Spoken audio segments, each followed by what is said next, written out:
I knew it was over the moment Ashley Reed walked into my office wearing that smug smile and carrying a manila folder like it was some kind of trophy. Not because of the quarterly reports or the whispers in the break room, but because this 29-year-old MBA princess had just replaced our industrial coffee machine with some organic kombucha tap that smelled like a gym locker. My name is Scott Martinez. I'm 48 years old, and for the past 14 years, I've been the Safety and Environmental Compliance Manager at Pinnacle Manufacturing Solutions here in Ohio. That's a fancy way of saying I'm the only thing standing between a bunch of heavy machinery and a federal safety violation that could shut us down faster than you can say OSHA inspection. I know every bolt, every safety protocol, and every skeleton buried in this place. Given our safety record before I got here, maybe not so metaphorically. The summons to Ashley's office came at 9:30 a.m. on a Wednesday. The email subject line read Strategic Realignment and Digital Transformation. Might as well have said, bring a box for your stuff. I walked into what used to be her grandmother's office. Patricia Reed had built this company from nothing, back when you could still smoke in factories and safety regulations were more like suggestions. The office used to smell like machine oil and determination. Now it looked like an Apple store had an accident with a meditation app. Everything was white glass and those weird standing desks that cost more than my truck.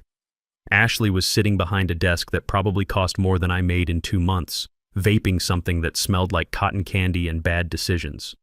She wasn't even wearing proper safety shoes, just some designer flats that would get her toes crushed if she ever set foot on the factory floor, which she never did. "Scott, have a seat," she said, gesturing to a chair that looked like it was designed by someone who hated human backs. "We're implementing some exciting changes today." Exciting changes. I'd heard that before. In the Navy, we called it all hands on deck before the ship goes down. Changes? I kept my voice level. 14 years in the Navy taught me not to react until I knew what I was dealing with. Exactly. "Look, Scott, we appreciate your legacy here, but we're pivoting toward a more agile, cloud-native approach to compliance. We need fresh perspectives, digital natives who can think outside the box." I blinked. "Ashley, OSHA isn't cloud native. They're federal inspectors with clipboards and the authority to shut us down if we're not following safety protocols. I built our compliance system from the ground up. It's not an app you download from the store." She gave me that condescending smile you see on people who think cryptocurrency makes them Warren Buffett. "We've hired Consult Tech Solutions. They're going to automate your workflow. So unfortunately, we're going to have to let you go, effective immediately." I stared at her, listening to the hum of the ventilation system in Bay 3, which I knew had a bearing that needed replacing next week, or the whole air filtration system would fail. I knew that. She didn't. "You're firing me," I said, just to make sure I understood the situation. "We're right-sizing," she corrected, tapping her vape pen on the glass desk. "Now, if you could hand over your badge and laptop, security is outside to help you collect your personal effects." Let me pause here for a second. If you're enjoying watching a trust fund baby destroy a multi-million-dollar manufacturing company in real time, you're going to love what happens next. "Ashley," I said, standing up. I felt that calm washing over me that I used to get during emergency drills on the ship. "Just so we're clear, you're terminating my employment, confiscating my equipment, and telling me my services are no longer required. That's the gist of it, yes. Sign here for your severance package. 3 weeks pay. 3 weeks. 14 years of keeping this place running safely. 14 years of preventing accidents that would have bankrupted the company." And she offers me 3 weeks and a smile. "Okay," I said. I reached into my pocket and pulled out my badge. It was worn around the edges, the plastic cracked from years of daily use. I placed it on her pristine glass desk with a distinct click. Then I set down the laptop. The password is taped under the keyboard. "But Ashley, the safety compliance system isn't just files on a computer. We've got it covered, Scott." She waved dismissively, already looking at her phone, probably checking Instagram or whatever platform she uses to document her daily inspirational quotes. I walked out of that office with Wade, our security guard, following behind me. Poor Wade had worked here almost as long as I had. He was looking at the floor, ashamed. "Sorry about this, Scott," Wade muttered as we reached the front gate. "Don't worry about it, Wade," I said, lighting a cigarette the second my feet hit the sidewalk. "Just do me a favor. Keep your head down tomorrow morning around 8 a.m. Why? What happens at 8 a.m.? I exhaled smoke into the Ohio air. The future comes to collect on the past. See, Ashley made one critical mistake. She assumed compliance was just a department. It wasn't. It was me. And she assumed the automated safety reports I had set up were company property. They weren't. They were scripts running on my personal credentials, linked to my encryption keys designed to require manual authorization every 24 hours. A dead man's switch. If I didn't log in by 7:45 a.m. to review and approve the daily safety reports, the system didn't just stop working. It defaulted to raw data transmission mode, sending every sensor reading, every alarm, every malfunction directly to OSHA's database without any of my usual corrections. I got into my 2018 Ford F-150, the engine running smooth as the day I bought it. I looked back at the shiny glass facade of the corporate offices. Ashley was probably up there high-fiving herself, thinking she just saved $95,000 a year in salary. She didn't save money, she just armed a bomb and handed me the detonator. I drove home without crying, without screaming. Just turned up the classic rock station, some Creedence Clearwater Revival, and stopped at the hardware store. I had a date with my workshop and a laptop that was about to become the most dangerous piece of equipment in the state. You have to understand something about precision manufacturing in the industrial Midwest. It's not like those tech startups Ashley probably read about in Forbes. It's not clean code and beanbag chairs. It's a constant war against physics, chemistry, and Murphy's Law. Pinnacle Manufacturing makes precision aerospace components. Sounds boring, right? Wrong. We're talking about parts that go into Boeing aircraft, parts that keep planes in the sky and passengers alive. The tolerances we work with are measured in thousandths of an inch. The safety protocols aren't suggestions. They're the difference between a successful flight and a smoking hole in the ground. For the past 14 years, my job wasn't just filing paperwork. I was the guardian of a system that Ashley thought she could just hand over to some consultant fresh out of college. The safety monitoring system I'd built wasn't something you buy off the shelf. It was a custom network of sensors, automated reports, and manual overrides that I'd pieced together over more than a decade. We had protocols for everything: air quality, noise levels, machinery vibration, chemical storage, emergency procedures. Monday mornings, I checked the air filtration readings. If the particulate count went above 0.3 micrograms per cubic meter, OSHA would fine us $15,000. Wednesday afternoons, I audited the chemical storage bay. If any hazardous material sat there longer than the permitted time, that was a $28,000 per day violation. Friday evenings, the big one, the comprehensive safety report that told OSHA we weren't putting our workers in danger. Ashley didn't know about the quirks in the system, didn't know that sensor array 7 always read high because of electromagnetic interference from the CNC machines, so you had to manually subtract 15% to get the real reading. If you reported the raw number, you were confessing to a safety violation. If you reported 0, you were lying to the government. You had to know the math. I remember a surprise inspection 3 years ago. The old plant manager, a tough guy who'd worked his way up from the factory floor, came to me sweating bullets. "Scott," he said, chewing on an unlit cigar, "OSHA inspector just walked in. He looks like he's having a bad day. Fix this." I walked that inspector through our facility for 4 hours. I showed him safety logs so detailed they included weather patterns and machine maintenance schedules. I explained our protocols until his eyes glazed over. By the end, he was so impressed with our documentation that he signed off on everything just to escape my presentation. That was the job. Overwhelming government inspectors with competence while quietly maintaining a system held together with precision engineering and constant vigilance. But Ashley saw me as overhead. "Scott just sits at his computer," she probably told the board. "He's a legacy cost." She didn't realize I hadn't had an assistant in 3 years because of budget cuts. I was doing the work of 3 people: safety manager, environmental officer, and backup maintenance coordinator when things went sideways. When I got home that evening, I sat in my kitchen. My house is like me, functional, clean, and built to last.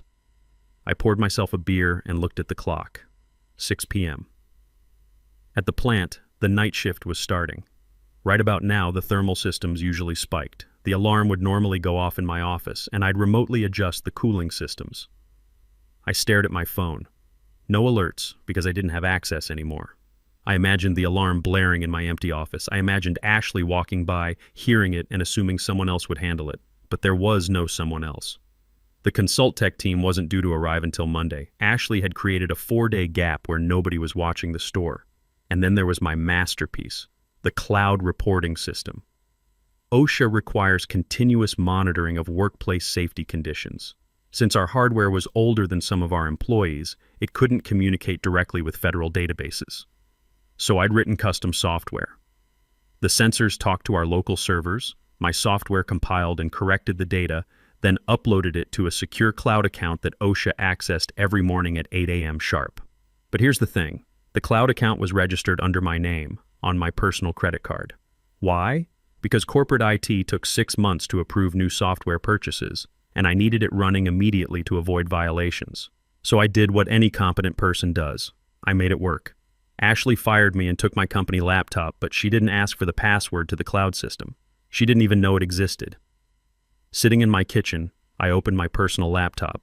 I logged into the cloud dashboard. There it was, green lights across the board, the heartbeat of the factory. I could have just shut it down, could have deleted everything. That would have been petty, and I'm not petty. I'm professional. I looked at the scheduled tasks. Next execution. Tomorrow, 7:45 a.m. Action. Compile and transmit daily safety compliance report to OSHA Region 5 database. Usually I manually reviewed the data at 7:30 a.m., filtered out the sensor glitches and electromagnetic interference, then approved the transmission. I disabled the manual review requirement. Then I disabled the error correction algorithms. Basically, I told the system, whatever the raw, uncorrected sensors detect, tell the federal government, tell them everything.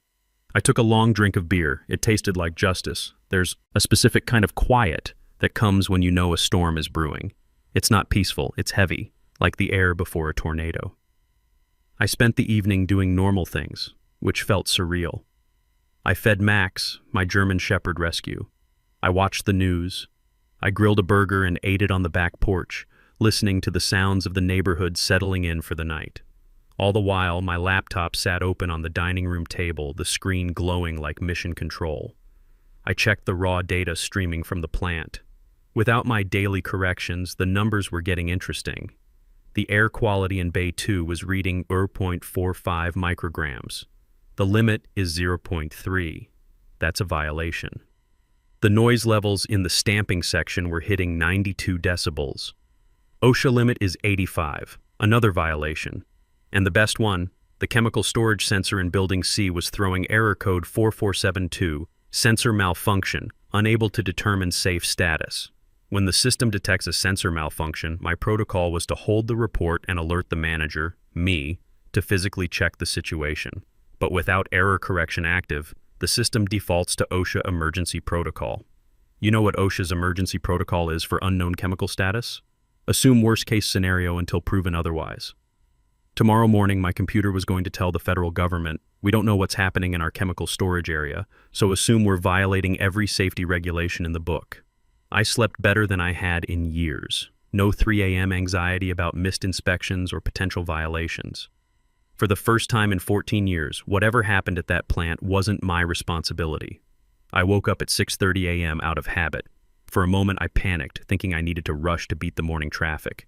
Then I remembered. I didn't work there anymore. I made real coffee, the good stuff, not the break room swill. 7:40 a.m. I sat in front of my laptop. The terminal window was counting down like a space shuttle launch. Status, pre-flight check initiated. Connection, active. Target, OSHA R5 submission portal. I could stop it. I could hit cancel. The report would just fail to send, resulting in a $5,000 missed filing penalty. Manageable. A slap on the wrist. But Ashley didn't treat me like a missed filing. She treated me like garbage. 7:45 a.m. My phone buzzed with a text from Nicole in accounting. Place is chaos. Ashley running around with consultants who look like they're 12 years old. Someone asked where the safety dashboard is. Ashley pointed to the fire alarm panel. We miss you. I smiled. The fire alarm panel. Classic. 7:45 a.m. On my screen, executing transmission. Packet 1 of 6 sent. Packet 2 of 6 sent. It was done. The report was in the federal database.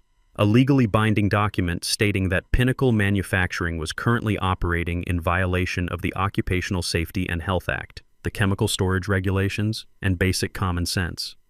I closed the laptop and made breakfast, real breakfast, eggs, bacon, toast, the kind of meal you eat when you have time to enjoy it. 8:00 a.m. OSHA's Chicago office opens at 8:00 a.m. Their automated flagging system takes about 10 minutes to process incoming data and identify critical violations. By 8:15 a.m., red lights were going to start flashing on a federal dashboard 300 miles away.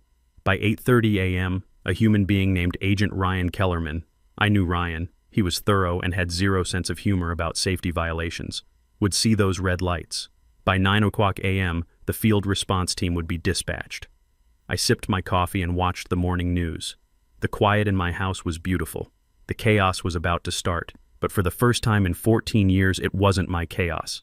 The text messages started at 8:50 a.m. Wade, federal vehicles, 3 black SUVs just blew past the guard gate. They didn't stop to show ID. I chuckled. The OSHA emergency response team doesn't wait for security clearance. When they get a critical violation alert, they have authority to enter any workplace immediately. Nicole. Ashley just ran out of her office looking like she saw a ghost. Who are these people in Navy windbreakers? Navy windbreakers. That meant it wasn't a routine inspection. That was the serious team. The ones who show up when somebody might die if they don't act fast. Based on my texts and my knowledge of federal procedure, here's how I imagine the scene played out. Ashley probably met them in the lobby wearing her confident CEO smile, trying to deploy her millennial charm. Good morning, gentlemen. We weren't expecting visitors today, but we're always happy to accommodate federal agencies. Agent Kellerman, who has all the personality of a tax audit, would have said, we received an automated critical violation alert at 7:45 a.m. indicating multiple safety protocol failures and unknown chemical storage status. Where is Scott Martinez? That was the moment. The record scratch. The oh no moment. Scott is no longer with the organization. We've restructured our compliance department. Restructured? You fired your safety officer and didn't appoint a replacement before filing your daily reports? We have consultants. Consult Tech Solutions. Ma'am, I don't care if you have the Justice League. Your system just reported that you have unknown chemical hazards and multiple safety violations. We're issuing an immediate cease and desist order. Nicole. OMG, they're shutting everything down. The production line just stopped. Ashley is screaming at the consultants. The consultants are crying. This is amazing. The cease and desist order. It's the nuclear option in manufacturing. It doesn't mean take a break. It means cut power to all production equipment, secure all hazardous materials, and send the workers to the break room until further notice. Every minute the line was down cost Pinnacle approximately $3,800 in lost revenue. Our contract with Boeing had penalty clauses for late delivery. This wasn't just expensive, it was catastrophic. Wade. They just put yellow tape around the entire chemical storage building. They're taking samples of everything. Ashley is trying to call her grandmother in Arizona. I pictured Ashley sweating through that designer blazer. She probably thought compliance was just a checkbox, a minor inconvenience. She didn't realize it was the foundation that kept the entire business from collapsing. Around 10:30 a.m., my phone rang. Unknown number. I let it go to voicemail. The transcription a minute later. Mr. Martinez, this is Agent Kellerman, OSHA Region 5. We're currently conducting an emergency inspection at Pinnacle Manufacturing. We need to discuss the safety monitoring data from this morning. Current management appears unable to access historical calibration records. Please return this call. I didn't call back. I was a private citizen. I had no obligation to OSHA. Then came the second call. Caller ID, Pinnacle Manufacturing. It was Ashley. I let it ring 4 times before picking up. Scott! Thank God you answered. Her voice was an octave higher than usual. She sounded like a teenager who just crashed Daddy's car. This is Scott Martinez, I said, my voice calm and professional. Scott, look, there's been a misunderstanding. OSHA is here, and they're saying our system reported multiple violations, but there are no violations. It's obviously a computer glitch. You know how to fix these glitches, right? I do, I said. It's a calibration error in the sensor arrays. Requires manual offset calculations based on electromagnetic interference patterns and environmental conditions. Yes, exactly. Can you just log in remotely and fix it? I'll pay you for the day. Consultant rate. I took a slow drag of my cigarette. Ashley, I can't do that. Why not? Because I don't work for Pinnacle anymore, and accessing corporate systems after termination would be a violation of the Computer Fraud and Abuse Act. That's a felony. You wouldn't want me to commit a federal crime, would you? Scott, please. They shut down the production line. We're losing almost $4,000 a minute. Boeing is threatening to pull our contract. That sounds like a management problem. You should ask your digital natives. Maybe they can disrupt OSHA. Silence. Then, Scott, stop playing games. The facade cracked. The entitled rage spilled out. You did this on purpose. You sabotaged us. I didn't do anything, Ashley. That's the point. I did nothing. You fired the pilot mid-flight, and now you're surprised the plane is crashing. I hung up and blocked her number. I opened a Word document and typed, Proposal for Crisis Remediation and Consulting Services. I paused at the fee structure. Originally, I was thinking $150,000, but then I remembered her tone. We're right-sizing. I remembered those 3 weeks of severance. I typed $180,000 as well. By afternoon, Patricia Reed called from Arizona, the founder, the woman who'd built Pinnacle from nothing. Scott Martinez, I answered. Scott. Her voice sounded like gravel and cigarettes. What the hell is going on up there? I'm playing bridge and I get a call saying federal agents shut down my factory. Ashley fired me yesterday, Patricia. Fired me without transition protocols for the safety system. The system auto-reported violations this morning. That girl is an idiot. She says you're demanding $1.8 million. OSHA fines start at $28,000 per day per violation. Boeing contract penalties are probably $500K for late delivery. Lost production is costing you $3,800 per minute. By tomorrow morning, you'll have lost more than my fee. Silence. If I pay this, can you fix it? I can. I have 14 years of calibration data to prove the sensor errors. I can generate corrected reports and walk Agent Kellerman through the historical logs. Stop work order lifted by tomorrow afternoon. I'll have the lawyers draw up the contract. 2 hours later, the DocuSign arrived. I signed it and watched the green progress bar complete. That evening, I put on my work boots and drove back to Pinnacle. Ashley was waiting in the lobby, looking like she'd aged 10 years in 10 hours. You really held us hostage, she said as I walked past. I stopped and looked her in the eye. Ashley, I didn't hold anyone hostage. I charged you a stupidity tax, and you qualified for the premium rate. The conference room smelled like stress sweat. Agent Kellerman and his partner were there with laptops and documentation everywhere. When I walked in, Kellerman's shoulders relaxed. Mr. Martinez, about time. I spent the next 2 hours walking them through 14 years of data. I showed them the sensor interference patterns, the electromagnetic correction factors, the maintenance schedules that proved our equipment was functioning properly. By 10 o'clock p.m., Kellerman closed his laptop. All right, I'm satisfied. The data supports sensor interference, not actual safety violations. We're lifting the cease and desist order pending physical sensor replacement within 48 hours. He looked at Ashley. You got lucky. If he hadn't kept these records, I would have recommended permanent closure. As I packed up, I turned to the ConsultTech consultants. Gentlemen, you want the system credentials? They nodded eagerly. Great, I wrote on a sticky note. User, Scott M. Password, you get what you pay for 1. The system code is 60,000 lines of Python. No comments. Good luck. Their faces went white. 3 months later, I'm standing in my workshop on 40 acres in rural Ohio. My phone buzzes with a LinkedIn notification. Ashley Reed has viewed my profile. Her status still says open to work. Patricia sold the company for 30 cents on the dollar. Nicole is the new CFO somewhere better. Wade got promoted to facilities manager. They asked me to come back, offered me a VP position. I sent them a picture of my workshop with the caption, "Thanks, but I'm building something better." Max drops his tennis ball at my feet and looks up at me with those smart German shepherd eyes. What do you think, boy? Did we do the right thing? He wags his tail. Even the dog knows some lessons cost $1.8 million to learn. For 14 years, I kept that factory running safe and legal. And when they threw me away like an old safety manual, I reminded them what expertise is actually worth.